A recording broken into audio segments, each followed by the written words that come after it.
Kayo ba ay nagbabalak na mag-apply ng Schengen Visa to visit the Netherlands? So ito po yung listahan ng mga dokumento na kakailanganin nyo sa pag-apply ng Schengen Visa.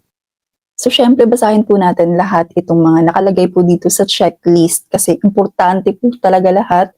Kailangan naka-based po kayo dito sa checklist kasi ito po yung official checklist na galing sa embassy talaga. So ito po yung checklist for visa application Philippines para po sa mga gustong mag-visit sa family or friends sa Netherlands.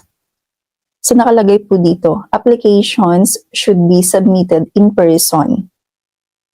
Also babies and children. And the following documents must be submitted.